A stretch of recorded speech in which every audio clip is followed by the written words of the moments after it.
Jessica's with us in San Diego. Hi, Jessica. How are you? Good. Good. How can I help? At Christmas, right before Christmas, my husband came home and said, I bought a Christmas present for the kids. It's a dirt bike. And I said, just in shock, how much was that? And he said, well, it's only $30 a month, And I was really upset. We had an argument. And then Christmas Eve, he brought it home from the store, and he said, do you want to see it? And I said, yeah. And he had a dirt bike and a quad. And I said, what's this quad? And he said, well, you were so upset about the dirt bike, I didn't tell you that I got a quad as well. Well, then the kids didn't like the dirt bike, so he got another larger quad. Then he decided he wanted a quad to ride with the kids, so we now have 3, and I'm just really frustrated because we're like $15,000 in debt, and now we're just spending all this money on other things. But like we have my husband's student loans, and we're getting our tax refund. So I'm just wondering, what should we use for the tax refund? What should we pay off? Doesn't matter. You're going to continue to be broke. Yes. Till you deal with this core issue, right? Yeah. The core issue is you're not on the same page. He spends like he's in Congress, and you're the only adult acting like somebody that's upset about it. Yeah. So how are we going to fix that? I've been ignoring it, which is not a responsible thing to do. Probably not a strategy. It doesn't go away. Ignoring it doesn't help. No kidding. So how long you guys have been married? 11 years. Okay. All right.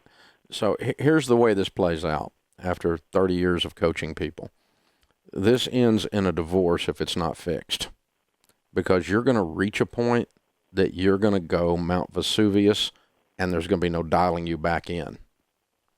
Yeah. Because if you have any self-esteem whatsoever, at some point you're going to get sick of being lied to and being drugged financially through the mud, and you're going to punt, and I don't want that to happen. So we need to do a preemptive strike on your marriage problems is what we need to do.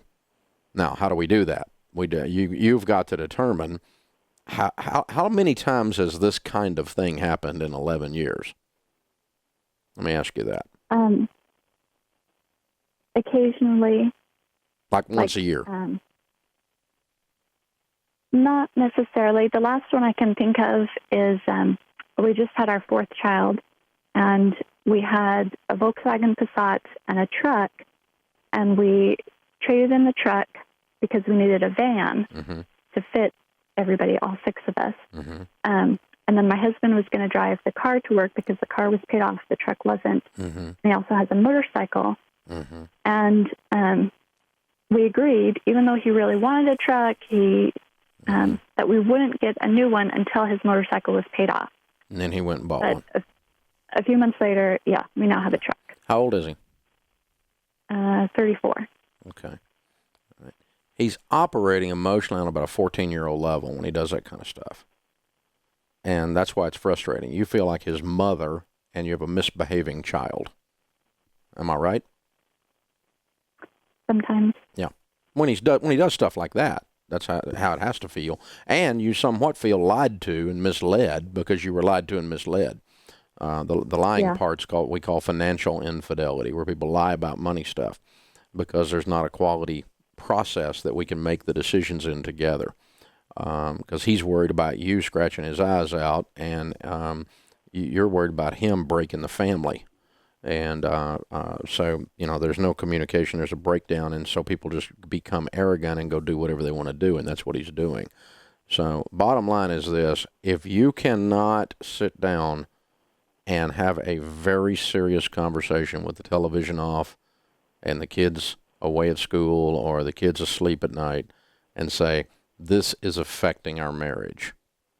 Your misbehavior with money and us not being on the same page is going to continue to cause us problems. I am really losing respect for you as my husband, as a man. I feel scared because I don't know what stupid thing you're going to do next. I feel lied to because you have lied to me, and we have got to work on this. And if you don't get a really positive response to that, the next day you need to call your pastor or a marriage counselor and sit down with them. If he will not go, you need to go anyway, because you need someone better than Dave Ramsey on the radio to walk you through this. Because this is not on a scale of 1 to 10, this is about an 8 right now. But what'll happen, and again, I've seen this because I've done it thousands and thousands of times with couples, if it's not dealt with, you will go from an 8 to a 12 all of a sudden. You'll just reach, I've had it. I'm done.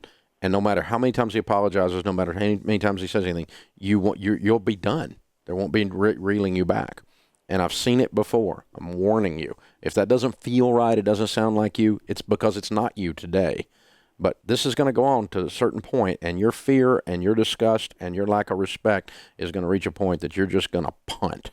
And I don't want you to get there. I want you to turn the corner before that. So the two of you, if you can't work it out and begin a positive direction in one conversation, then you need a coach to walk you through that. That's a good marriage counselor. There's no shame in that. My wife and I have been to marriage counseling. There's nothing wrong with that at all. And you get some help and somebody to walk you through how to talk to each other, how to respect each other, how to love each other well, and how to work together on making life's decisions. And you have got to get that going. Does that make sense to you when I say that? Yeah. Are you going to do it? Yes. Okay. And he is a good man. I didn't say he wasn't a good man. Yes. I said when he does those things, he's acting like a little boy, and you have to take the position of mommy, and you wanted a man, you didn't want a boy. Yeah. Now, there's other times that he's manly and he's a good guy and everything's fine. But occasionally he goes off the ranch and does stupid that it takes the family 2 to 3 years to recover from because he's acting like he's 14 years old. There's nothing morally wrong with buying a truck or going and buying 3 quads. There's nothing wrong with that. But you don't do that and go in debt, and you don't do that and lie to your family, lie to your wife, and you don't do that and set the family back years in its financial progress. That's immature. That's 14 years old. That's what I'm talking about. And so it's not that. When he's doing that, he's not a good man. The other times, he's a good man. He's worth saving. I'm not trying to get you to punt him. I'm trying to get you to work on this so you don't punt him. That's my plan. And I think you can do it. I think you can turn this around. But, honey, I'll just promise you this. If you continue the current strategy, which is ignoring it, it's going to blow up in both your faces, and you're going to go, that bald guy in Tennessee told me that. Because I just did. This is the Dave Ramsey Show. Hey guys, thanks for watching. If you enjoyed this video, click the subscribe button to get the latest content and check out these other great clips from the show.